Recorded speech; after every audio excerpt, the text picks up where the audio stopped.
und herzlich willkommen auf Veras Blockflötenkanal. Wirst du jemals so schnell spielen können wie Bach, Telemann, Händel und ihre Zeitgenossen es konnten? Antwort auf diese Frage bekommst du heute in meinem Video.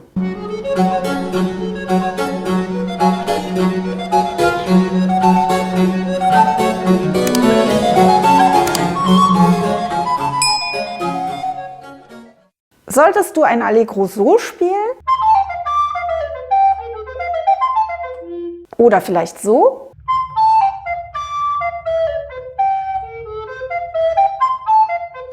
Oder besser so?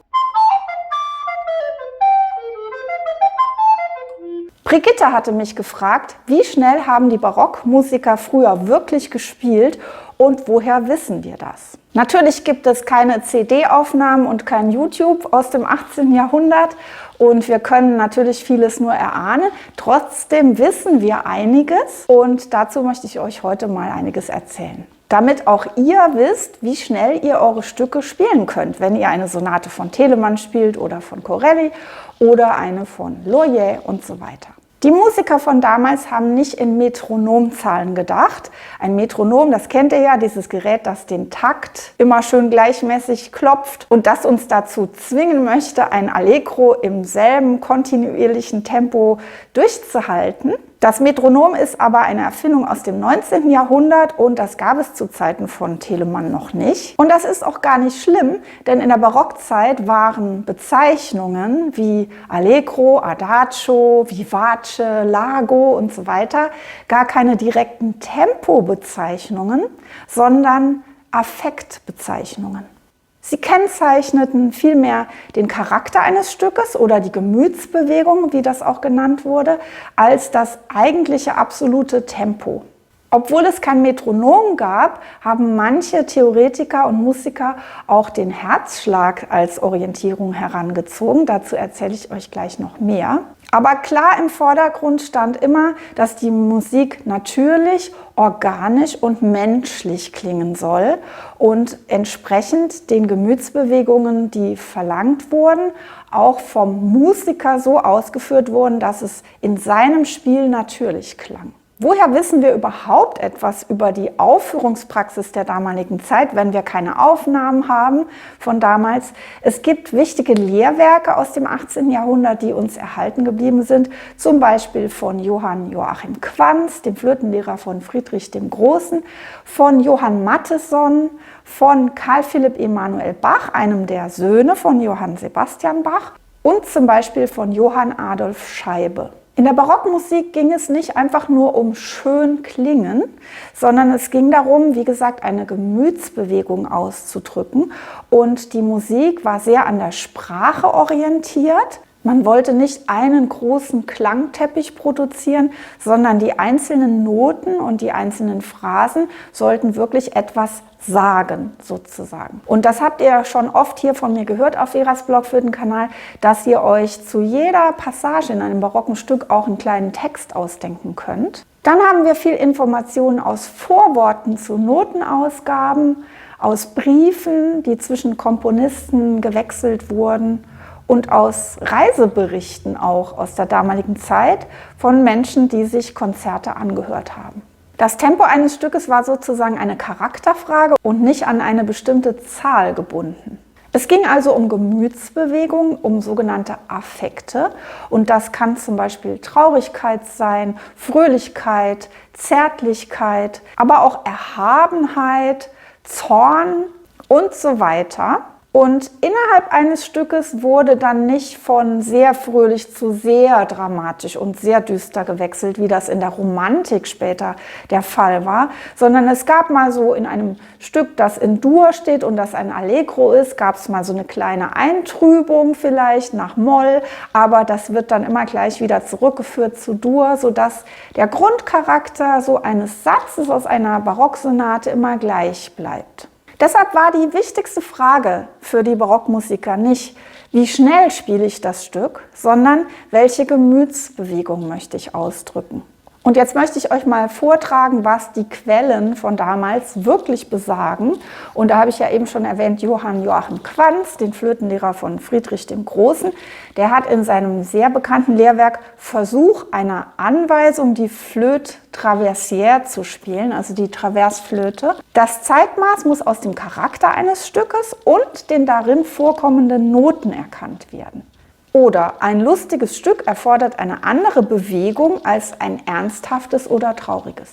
Also er schreibt eine andere Bewegung, eine Gemütsbewegung. Er schreibt nicht, das muss so schnell, dass man aus dem Sessel fliegt oder so schnell, dass der Spieler es noch bewältigen kann, was auch immer.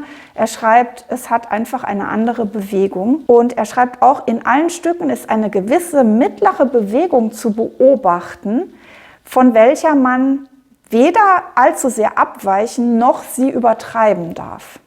Das ist also wichtig für langsame Sätze, die ihr spielt, dass die nicht zu langsam und schleppend sind,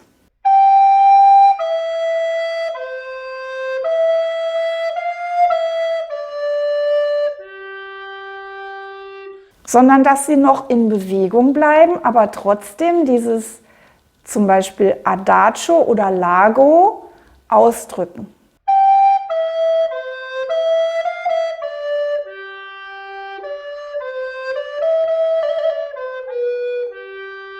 Und genauso gilt das natürlich auch für Allegro, Vivace oder Presto.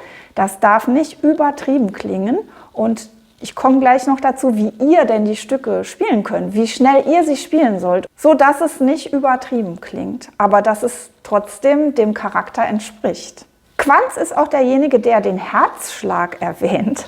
Und da schreibt er, das Adagio soll ungefähr der Geschwindigkeit des menschlichen Pulsschlages gleichkommen. Nun ist ja die Frage, wie schnell ging der Puls der Menschen in der Barockzeit? Ich würde mal tippen, so als Laie, dass der Puls damals langsamer ging, weil die ja noch nicht so ein Stresslevel hatten wie wir. Aber ich habe mich immer schlau gemacht. Also ein normaler Pulsschlag eines gesunden Menschen ist wohl zwischen 60 und 80 Schläge pro Minute. Und das können wir ja auf unserem Metronom mal kontrollieren, wie schnell das ist. Die konnten das natürlich damals nicht messen mit einem Metronom oder mit sonst was. Aber wir kommen hier auch wieder zu diesem Punkt, dass es dem Spieler entsprechen soll, so wie er die innere Ruhe hat oder eher die Aufgeregtheit. Auf jeden Fall soll das organisch klingen, nicht künstlich, nicht extrem. Dann haben wir ein Zitat von Johann Mattheson aus seinem Werk Der vollkommene Kapellmeister von 1739. Er schreibt, es ist gewiss, dass jedes Stück seine besondere Gemütsbewegung habe, welche der Komponist auszudrücken gesucht. Gut, das haben wir jetzt schon gehört. Und er schreibt auch noch, man muss das Gemüt wohl erwägen, ehe man das rechte Zeitmaß trifft. Also klar, ein Adagio würdet ihr jetzt auch wahrscheinlich nicht rasend schnell spielen wollen und ein Allegro, da denkt man schon eher an schnell. Aber Allegro hieß damals gar nicht schnell. Allegro heißt einfach heiter. Und zu den anderen Bezeichnungen komme ich gleich noch. Und jetzt was ganz Wichtiges. Ich habe euch erzählt, dass die Musik sehr an der Sprache orientiert war, quasi daraus entstanden ist, aus der Rhetorik. Und da schreibt Mattheson, das Tempo oder Zeitmaß ist in der Musik gleichsam dasjenige, was in der Rede die Geschwindigkeit der Aussprache ist. So, und da bin ich jetzt vielleicht nicht das beste Beispiel. Also ich habe mich schon bemüht, schneller zu sprechen. Als ich meine Videos angefangen hatte, so nach ein paar Monaten, hat jemand in die Kommentare geschrieben, es ist fast nicht auszuhalten, wie langsam Vera spricht. Das fand ich wirklich lustig. Und dann habe ich mir die älteren Videos nochmal angehört und habe gemerkt, ja, damals habe ich wirklich langsamer gesprochen. Ich habe selber immer das Gefühl, ich rede zu hektisch. Auf jeden Fall geht das uns ja allen so. Wir hören lieber jemanden zu, der deutlich spricht und wo es nicht gehetzt klingt, der aber auch nicht so langsam spricht, dass man fast einschläft oder den Inhalt, den Zusammenhang nicht erfassen kann. Und so müsst ihr eigentlich an eine barocke Sonate rangehen. Da merkt ihr ganz schnell, ob sie zu langsam ist.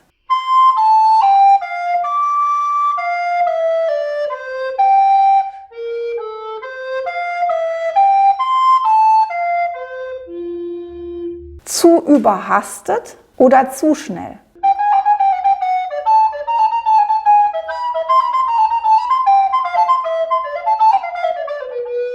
So, und dann haben wir von Matteson auch die Angabe, Allegro bedeutet fröhlich, munter, nicht aber überstürzt.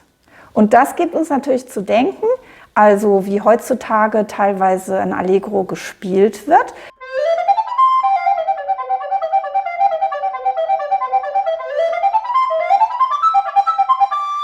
Da kann man jetzt aber sagen, unsere ganze moderne Zeit ist schnelllebiger geworden und so weiter. Und was ist überstürzt? Was ist zu schnell? Ich denke mal, überstürzt klingt ein Allegro, wenn man es sehr schnell spielt und es technisch aber nicht beherrscht. Und das ist für euch ein wichtiger Punkt.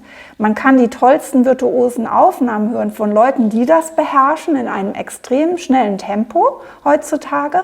Aber das heißt nicht, dass das so gespielt werden sollte, beziehungsweise dass ihr das so spielen müsst, sondern es muss, wenn ihr es spielt, gut klingen. Es muss heiter, fröhlich, munter klingen und nicht überstürzt, natürlich auch nicht einschläfernd, das ist klar.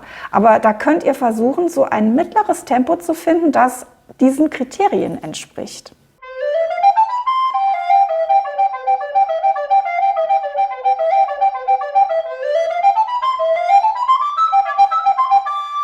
Also mal ganz weg von eurem Metronom und von diesen Aufnahmen, die ihr kennt, euer eigenes Tempo finden. Dann schreibt er was zum Vivace. Er schreibt, Vivace heißt lebhaft, voller Geist und Bewegung.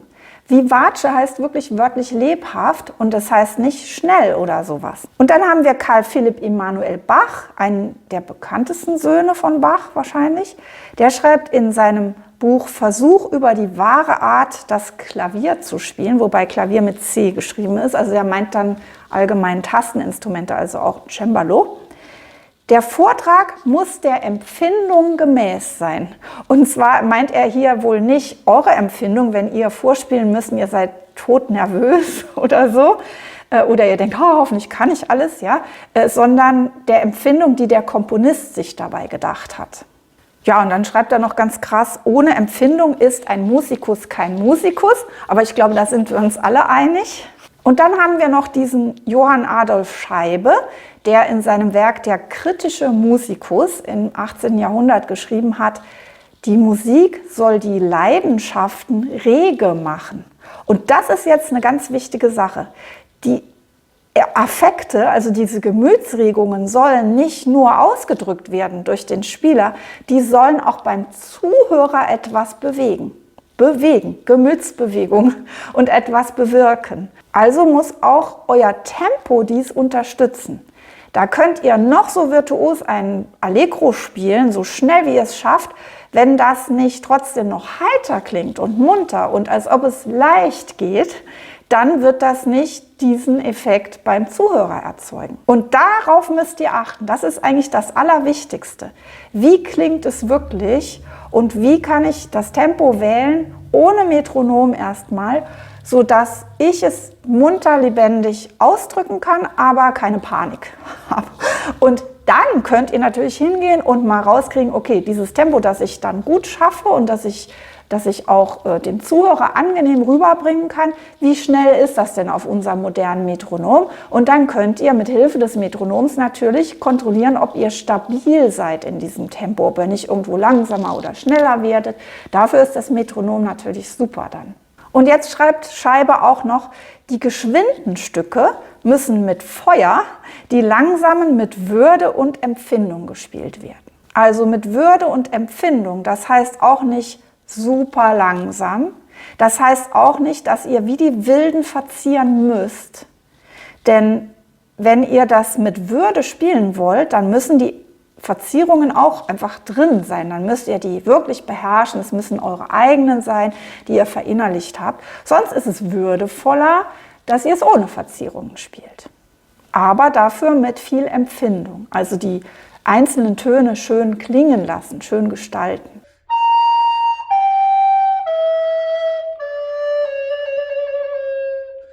Ich will euch noch mal kurz so die häufigst vorkommenden Bezeichnungen erklären. Und ich sage absichtlich nicht so gerne Tempobezeichnungen. Es sind nämlich mehr Affektbezeichnungen. Ich sage natürlich auch oft Tempobezeichnungen. Das ist einfach der moderne Ausdruck dafür. Und in späterer Musik, also aus der Romantik oder der moderneren Zeit, ist ein Allegro wirklich per se auch schnell. Oder ein Presto ist richtig schnell. Ja? Aber damals haben die das, wie gesagt, ein bisschen anders beguckt. Und jetzt fasse ich euch nochmal zusammen. Allegro bedeutet, wie gesagt, freudig oder auch munter. Vivace, lebendig. Adagio bedeutet mit Empfindung, also gefühlsbetont. Das bedeutet Adagio.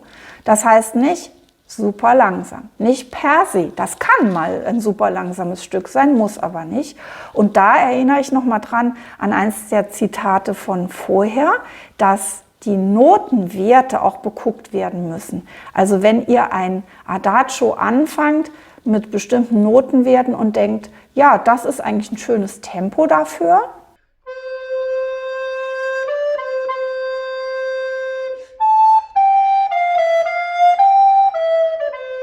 dann werdet ihr vielleicht feststellen, dass das an späterer Stelle in dem Stück plötzlich eigentlich viel zu schnell ist. Und dann müsst ihr euer Tempo vielleicht nochmal überdenken.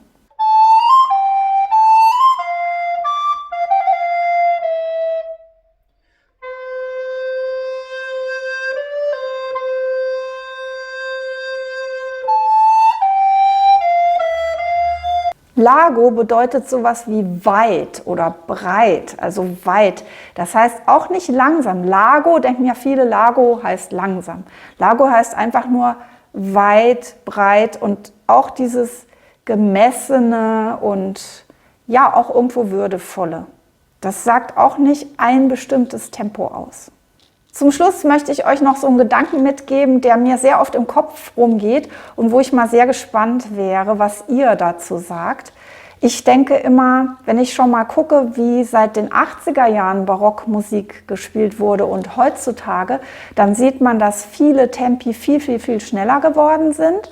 Und aufgrund der Quellenstudien kann man eigentlich wissen, dass es in den 70er, 80er Jahren wirklich zum Großteil viel zu langsam war und zu romantisch gespielt. Aber sind wir wirklich heute auf dem Stand, wie es damals im 17., 18. Jahrhundert war? Ich glaube ehrlich gesagt, das wird man natürlich nie genau wissen. Aber was ich oft denke, wenn ich jetzt an mich selber zurückdenke in meiner Kindheit und Jugend, da gab es noch keine Handys, da ging alles viel langsamer. Verabreden musste man sich vielleicht am Telefon und wenn man dann vor Ort war und es kam jemand nicht, ja, dann konnte man nichts machen. Und dadurch ging ja alles viel langsamer. Es gab keine Online-Bestätigung, es gab überhaupt keinen Computer, also jedenfalls nicht im Alltag so.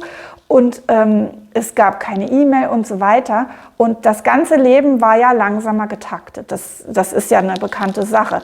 Und wenn man sich überlegt, dass der Unterschied von jetzt zu vor 30, 40 Jahren schon so extrem ist, wie muss dann der Unterschied zum 18. Jahrhundert sein? Das ist einfach, geht über unsere Vorstellungskraft hinaus. Aber wenn eine Zauberfee käme und sagen würde, du hast einen Wunsch frei, dann würde ich, also gut, es müssten schon mehrere Wünsche sein, aber unter anderem würde ich mir wünschen, dass ich mal Mäuschen spielen könnte in der Barockzeit, um rauszukriegen, wie schnell oder langsam es wirklich war und wie es wirklich klang, auch von der Tongebung der Blockflöte her. Wir haben ja in den vergangenen Jahrzehnten mal mit Dauervibrato gespielt, mal mit ganz geraden Ton. Manche spielen mit Hängebäuchen im Ton, manche nicht. Es wird stärker artikuliert in der niederländischen Schule, zum Beispiel, aus der ich ja komme sozusagen, als in anderen und so weiter und so weiter. Haben wir uns dem wirklich angenähert oder sind wir meilenweit entfernt? Ich weiß es nicht. Ich hoffe jedenfalls, ich konnte euch heute einige Anhaltspunkte mitgeben und euch auch beruhigen in dem Sinn.